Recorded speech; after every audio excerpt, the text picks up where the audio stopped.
ça y est, c'est le retour de la canicule. Qu'est-ce qui fait chaud? T'as fait quoi ce week-end? Pas grand-chose, hein. On est allé au supermarché là avec des potes. Il y avait des promos sur les ventilos. J'ai jamais vu autant de monde. C'était lunaire. Mais tu te rends compte de ce que t'as dit là? On n'a jamais marché sur la lune. Bah quoi? Bah quand même, c'est chaud. Mais qu'est-ce que j'ai dit? Réécoute-toi. Bonjour et bienvenue dans le récap. Nous sommes le lundi 6 juillet et le service public audiovisuel traverse une zone de turbulence. Une de plus, me direz-vous, et vous n'auriez pas tort. Ces derniers mois, pour ne pas dire années, les polémiques s'enchaînent et s'accélèrent au sein du service public audiovisuel. Elles donnent la fâcheuse impression d'un glissement idéologique qui s'emballe, sans cesse agité en ce sens, évidemment, par l'extrême droite, qu'elle soit médiatique ou politique. Alors cette fois, c'est chez Radio France que ça flanche, et plus particulièrement chez France Culture, la très sage, habituellement France Culture. On aura tout vu. Et avant de continuer cet édito, j'en profite pour vous rappeler que le média ne vit que grâce à vous et à votre soutien. Et nous avons besoin de vous, car le média pourrait bien disparaître dans les semaines à venir. Pour nous sauver, nous avons besoin de 10 000 donateurs mensuels avant le 30 juillet. Et on est presque à la moitié. Et déjà, ça nous aiderait beaucoup d'y arriver. Toute l'équipe compte sur vous. La seule télé indé de France doit continuer d'exister, surtout avant 2027. Alors rendez-vous sur capsurdika.lemediatv.fr et on retourne à l'info. Alors la déflagration s'est faite entendre le 24 juin dernier au petit matin pendant la matinale de Guillaume Erner. Alors cette tranche de grande écoute est son terrain de jeu depuis 2015 et c'est rare que le journaliste y invite des politiques. Sur France Culture, les sujets sont un peu moins en prise avec l'actu chaude ou du moins on ambitionne de les regarder avec un peu plus de hauteur et de distance que sur des stations telles que Inter ou Info. Alors habituellement, on préfère plutôt les historiens et les chercheurs aux invités politiques pour se charger du commentaire. Mais ce matin-là, une fois n'est pas coutume, Guillaume Erner reçoit Marine Le Pen. Et c'est déjà un choix qui dit quelque chose. Alors l'entretien traite beaucoup de l'actualité internationale et soudainement, le matinalier change un peu de registre. Je vous propose de revisionner la séquence. J'aimerais passer aux répercussions de ce conflit israélo-palestinien en France, avec la question de l'antisémitisme. J'ai trouvé sur les réseaux sociaux une sorte de petit montage qui passe comparant Jean-Marie Le Pen et Jean-Luc Mélenchon sur le sujet de l'antisémitisme. On en écoute un extrait. Pour moi, c'est la caste, c'est-à-dire les tout-puissants financiers et leurs marionnettes médiatiques, politiques. Que les Juifs aient beaucoup de pouvoir dans la presse, ça ne me paraît pas d'un peu discutable. On ne change rien à la tradition, on bouge pas à la créalisation, mon Dieu, quelle horreur. Et tout ça, ce sont des traditions qui sont beaucoup liées au judaïsme. C'est d'ailleurs ce qui lui a permis de maintenir son identité et ses traditions et sa particularité depuis 4 millénaires. Alors face à Marine Le Pen, Guillaume Erner diffuse ce qu'il présente lui-même comme un petit montage trouvé sur les réseaux sociaux. On y entend en alternance des extraits de déclarations de Jean-Marie Le Pen, le fondateur du Front National, un antisémite revendiqué et plusieurs fois condamné, ainsi que des extraits de paroles de Jean-Luc Mélenchon, le leader de la France Insoumise. Alors l'objectif du montage est assez clair, suggérer que les deux hommes relèveraient d'une même logique, voire d'une même idéologie, qu'ils seraient comparables sur la question de l'antisémitisme. On pourrait déjà s'insurger qu'Erner hurle avec les loups et accepte de renvoyer dos à dos l'extrême droite avec LFI, encore plus sur la question de l'antisémitisme. Mais attendez, c'est pire que ça. Voici la question avec laquelle Erner relance Marine Le Pen. Quand avez-vous décidé, Marine Le Pen, de rompre avec l'antisémitisme de votre père ? Alors en fait, Erner ne dresse pas de signe égal entre LFI et le RN, il le dresse entre LFI et le FN, la vieille boutique puante du Borgne. Pas celle rénovée joliment par Marine en tant que respectable invitée politique dont on apprend qu'elle aurait rompu avec l'héritage antisémite inculqué par papa. Alors on ne sait pas bien sur quelle étude Erner se base pour s'en convaincre.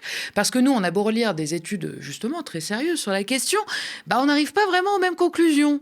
La très sérieuse, encore une fois, Commission nationale consultative des droits de l'homme, l'autorité référence accréditée auprès des Nations Unies tout de même, rappelle dans ses travaux les plus récents que l'antisémitisme en France, observé à gauche, et je cite, sans comparaison avec celui observé à l'extrême droite et chez les proches du Rassemblement national. Difficile d'être plus clair, mais visiblement, Guillaume Erner ne semble pas avoir eu l'info. Alors cette séquence-là sur France Culture avec Marine Le Pen, elle déclenche immédiatement un tollé. En effet, le fameux petit montage trouvé sur les réseaux sociaux est trompeur. Pas du côté du vieux borgne, évidemment. Lui, il dit ses habituelles saloperies, assumer, revendiquer tout ce que vous voulez sur les juifs. Vous noterez toutefois qu'on ne l'entend plus beaucoup ces derniers temps, et c'est pas plus mal, on s'en réjouit. Mais au milieu de tout ça, on entend Méluche qui, un coup, s'agace contre, je cite, la caste, c'est-à-dire les tout-puissants financiers et leurs marionnettes médiatiques, politiques. Puis à un autre moment évoque, je cite encore, des traditions liées au judaïsme. Évidemment, le but de tout ça et de ce montage, la vidéo, est évidemment de faire croire que Mélenchon désigne ainsi les personnes de confession juive, faisant évidemment écho au passage aux théories du complot, sauf que, léger détail, non précisé évidemment, les deux extraits n'ont strictement rien à voir entre eux. Ils sont tirés notamment d'une interview faite par Natacha Polony lors de la campagne électorale pour la présidentielle de 2017. Ça, c'est le premier passage. Et à aucun moment dans l'échange, Jean-Luc Mélenchon ne parle de religion, de près ou de loin. Et évidemment, pas de source annoncée à l'antenne avant la diffusion du montage. Or, il est fallacieux, comme l'a reconnu plus tard Radio France, bien embarrassé par l'affaire. Et il a été mis en ligne par le média Léon, un pure player, un média sur les réseaux sociaux, qui a été fondé en novembre 2023 par des militants pro-israéliens et qui est animé notamment par des journalistes collaborant avec la chaîne israélienne i24 News, un média sans mention légale, comme le souligne Libé, qui est également soutenu moralement et matériellement, c'est une citation également, par le CRIF. Alors globalement, la ligne éditoriale, elle est plutôt simple, elle repose sur deux pieds. Diffuser la propagande de l'État israélien, notamment évidemment sur les conflits au Proche-Orient, et alimenter le moulin à accusation d'antisémitisme contre LFI. Un point relativement commun avec Guillaume Erner, qui n'est jamais en reste de ce côté-là non plus. Après la diffusion et les multiples interpellations déontologiques qui ont suivi, Radio France a indiqué prendre cette situation très au sérieux. Elle s'excuse publiquement et prend des mesures assez vite. Elle publie notamment une note aux auditeurs sur la page de l'émission, sur X et sur YouTube. Elle supprime l'extrait problématique des replays. Et 2 jours plus tard, le 26 juin, Guillaume Erner présente ses excuses à l'antenne. Aux auditeurs, pas aux vieux, faut quand même pas pousser. Bien que n'étant pas à l'antenne aujourd'hui, c'était prévu de longue date, je tenais à revenir sur la matinale de mercredi, au sujet de laquelle je tiens à vous présenter mes excuses. À l'occasion de mon interview de Marine Le Pen, j'ai fait le choix de diffuser un montage audio dans lequel on pouvait entendre des extraits de Jean-Marie Le Pen et de Jean-Luc Mélenchon. Ce que j'ai omis de dire, et c'est une première erreur, c'est que ce montage audio, je l'avais trouvé sur les réseaux sociaux, il provenait de Léon le Média. J'aurais dû préciser cette source. Qui plus est, je n'avais pas vérifié scrupuleusement le contenu de ce montage audio. Il s'avère qu'il était fallacieux. Je l'ai constaté a posteriori et je le regrette. On a supprimé cet extrait audio du replay de l'émission sur le site et l'application Radio France. Je tiens à nouveau à vous présenter mes excuses. Mais la France insoumise ne décolère pas, elle saisit l'Arcom. Faut dire que la situation est particulièrement embarrassante pour le service public audiovisuel. L'affaire, elle provoque aussi des remous en interne. Le 25 juin, la Société des journalistes de France Culture publie un communiqué dans lequel elle déplore que Guillaume Erner n'ait pas vérifié l'origine de la véracité de ce montage et estime que la diffusion de cet extrait entache la crédibilité de France Culture. D'après Mediapart, de nombreux journalistes et producteurs réclament des mesures disciplinaires envers le matinalier. Le problème, ce n'est pas seulement le montage fallacieux que Guillaume Erner diffuse, mais surtout la façon dont il s'en sert pour absoudre le RN de tout antisémitisme. Ça, c'est ce que confie un syndicaliste de Radio France à nos confrères de Mediapart. Alors, jeudi dernier, le Média vous révélait en exclusivité que le syndicat national des journalistes de Radio France montait également au créneau, déplorant le silence un peu trop long de la rédaction. Dans un tract, ce dernier rappelait que, je cite, « Dans d'autres situations, la direction n'a pas hésité à prendre des mesures rapides et publiques », avant d'ajouter qu'une réaction à la hauteur était indispensable et urgente. Alors, ces salariés des ondes culturelles de Radio France ont fini par être entendus, puisqu'une sanction a bel et bien été prononcée à l'encontre de Guillaume Erner. Un avertissement, selon les informations du Monde, le plus bas échelon donc de la sanction disciplinaire. Alors, sauf que toute cette polémique avec Guillaume Erner, elle s'inscrit dans un contexte plus large, dénoncé également par les syndicats.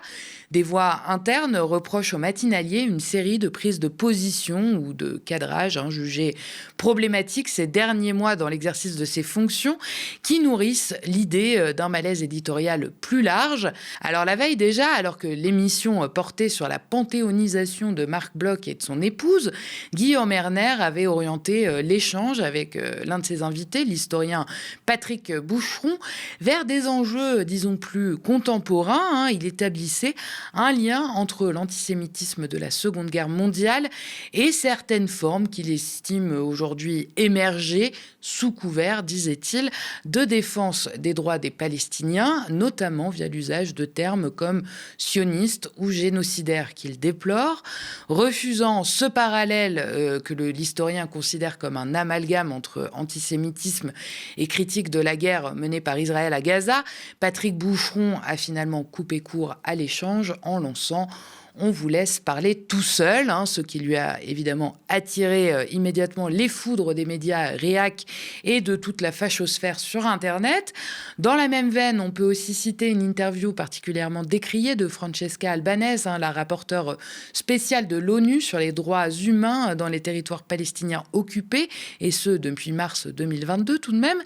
Présentée par Guillaume Erner comme une voix pro-palestinienne majeure, l'invité a dû contester cette qualification en se définissant plutôt comme pro-droit humain au titre de son mandat à l'ONU. L'entretien qui s'en est suivi a également été vivement critiqué par plusieurs médias, dont des spécialistes de la critique média comme Acrimed ou Arrêt sur Image, qui voyaient une interview à charge marquée par des questions orientées et une série d'interrogations récurrentes sur sa position vis-à-vis du Hamas et sur le ton de ses prises de parole qui ont été jugées trop radicales par Guillaume Erner. Et puis plus récemment, il y a eu encore d'autres occurrences dans le sillage, par exemple, de l'affaire Liana. Lors d'une émission du 8 juin dernier, Guillaume Erner reçoit l'avocate Karine Durieux-Diebolt et l'historienne Anne-Claude Ambroise Rendu, qui évoquent toutes les deux un dysfonctionnement systémique, c'est ce qu'elles disent dans cette affaire. L'animateur, lui, il conteste à plusieurs reprises l'usage de ce terme en exprimant son désaccord avec la qualification. Cette séquence, elle a ensuite suscité une réaction du syndicat national des journalistes de Radio France, encore une, qui a jugé certaines prises de position de l'animateur contestables ou choquantes. Et puis au-delà de l'aspect éditorial pur, c'est aussi le fonctionnement interne et la chaîne de validation qui est pointée par les syndicats. Certaines sources évoquent la toute-puissance de Guillaume Erner au sein de Radio France, la matinale fonctionnant presque comme un objet à part de la rédaction, sans lien avec les autres producteurs, ni journalistes ou encore participation aux réunions hebdomadaires d'actualité. Erner passe donc complètement au travers des filtres et des débats internes habituels. Il est le seul maître en son royaume matinal, bien qu'il engage pourtant la responsabilité de toute la radio avec lui, et notamment sur la façon de traiter l'extrême droite sur les ondes de France Culture. D'ailleurs, il y a à peine un mois, une autre fronde interne avait été déclenchée alors que les journalistes et les producteurs de la rédaction avaient appris qu'Éric Zemmour était envisagé comme un invité de la matinale d'Erner.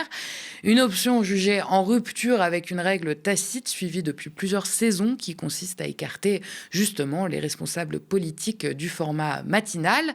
Finalement, ce projet avait été visiblement abandonné sans que plus d'explications n'aient été données en interne.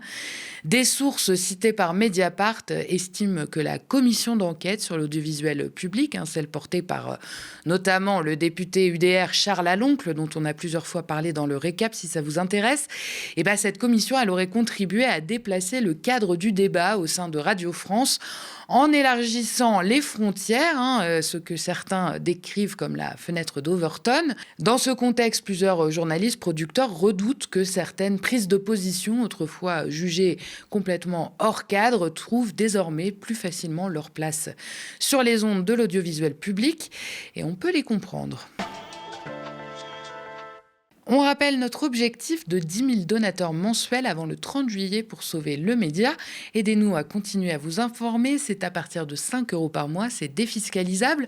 Pour ça, rendez-vous sur cap-sur-10k.lemediatv.fr. Notre survie ne dépend que de vous. Et puis, si vous aimez le récap, que vous avez envie qu'on discute ensemble, de choisir ou de proposer des sujets comme c'était le cas aujourd'hui, je vous attends sur le canal de discussion Instagram. Le lien pour le rejoindre est dans la barre d'infos YouTube. Édouard Philippe, l'ancien Premier ministre, a lancé sa campagne présidentielle ce dimanche 5 juillet à l'Adidas Arena à Paris. Devant environ 4000 personnes, il a présenté les grandes lignes de son programme. Il promet notamment de placer l'intérêt des enfants au cœur de son projet. Mais derrière un discours plutôt consensuel, l'actuel maire du Havre reprend surtout une ligne déjà bien connue, celle de la rigueur économique et de la continuité des politiques menées sous Emmanuel Macron. Pas d'annonce concrète importante. Le candidat Horizon met en avant l'école comme principal levier d'avenir, tout en esquivant les questions centrales sur les moyens alloués aux services publics, mis à mal, comme on le sait, depuis des années sous Macron. Il explique également vouloir préserver les ouvriers, les salariés modestes, les indépendants. Fin de citation. Les retraités, eux, devront contribuer davantage, selon lui, au financement de notre modèle social. Dans un contexte marqué par les tensions sociales, la stratégie de communication d'Édouard Philippe apparaît pour certains observateurs comme une tentative de lisser un projet politique encore flou tout en rassurant les milieux économiques.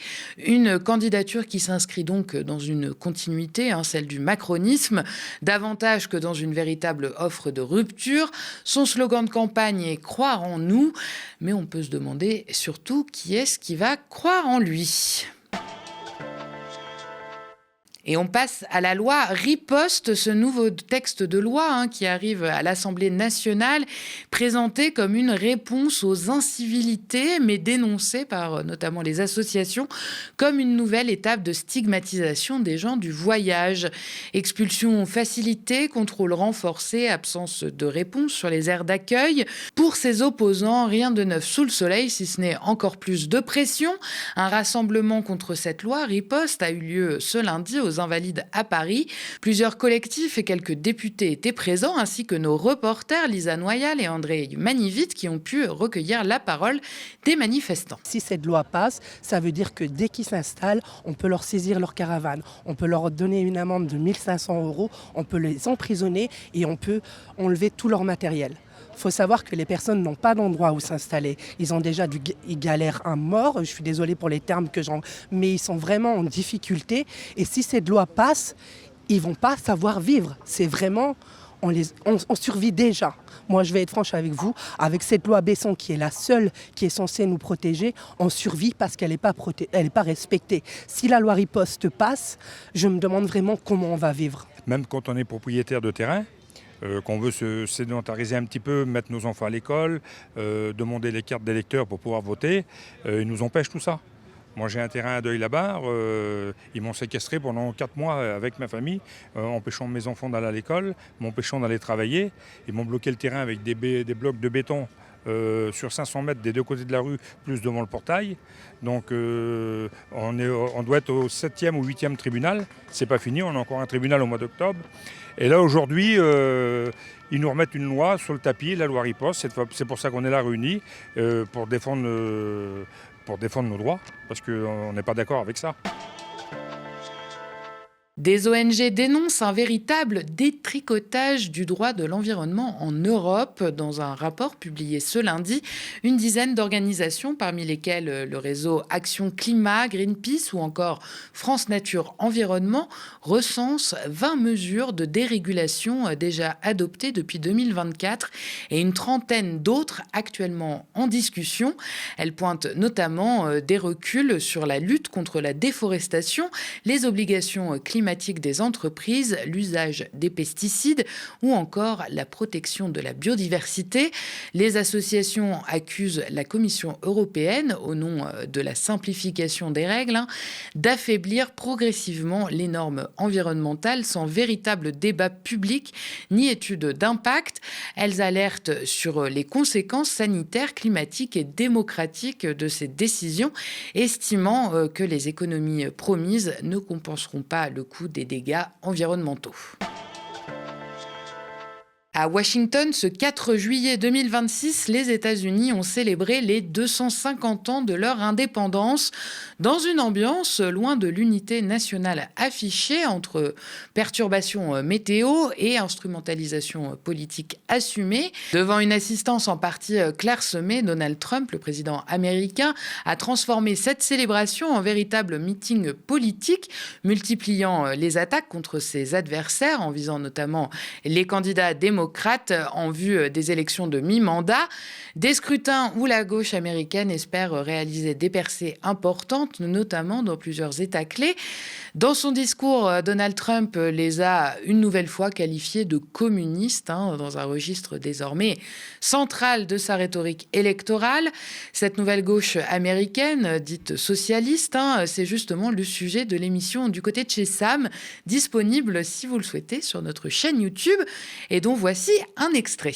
Les gens non seulement en ont marre du Parti républicain, le Trumpisme il n'a plus de grande adhésion, mais les gens aussi veulent renverser la table dans le Parti démocrate. Alors là tu viens d'en parler, mais donc ce mardi on a quand même une candidate d'ISA, Mélanie Quiros, donc qui gagne dans le Colorado à Denver. Et elle gagne contre une députée qui était là, mais ça c'est incroyable, elle était là depuis 30 ans. Elle a fait 15 mandats. Alors ce qui est incroyable, c'est que moi je n'en avais jamais entendu parler de cette députée, ce qui veut dire qu'elle faisait peut-être pas grand-chose, mais en tout cas elle a été remplacée par une jeune députée dynamique de gauche, qui était très pro-Palestine. C'est vraiment le point commun dans toutes ces candidatures, pour Medicare for All, pour College for All, qui avait un agenda très progressiste, très socialiste. Et donc c'est vrai que l'establishment démocrate a peur. C'est vrai que ces DSL, là, ils sont peu nombreux. Ça va être 10-12 députés à la fin, 10-12 représentants. Donc vraiment peu nombreux, mais un rapport de force qui est en leur faveur. C'est-à-dire qu'ils portent des projets que les Américains veulent voir aboutir, mais aussi ils peuvent faire tomber des anciens du Parti démocrate, et ça, ça leur fait très peur. Donc c'est vraiment, ils sont tout à fait minoritaires, il faut toujours le rappeler, mais c'est un rapport politique qui est en train de changer. Et je vous remercie d'avoir regardé cette nouvelle édition du Récap. N'hésitez pas à nous laisser vos impressions en commentaire si vous nous regardez sur YouTube ou via email si vous nous regardez à la télé. Et puis n'oubliez pas, rendez-vous sur cap-sur10k.lemediatv.fr pour devenir un de nos 10 000 donateurs mensuels et sauver notre chaîne avant le 31 juillet. Un très grand merci et une très bonne soirée sur le média.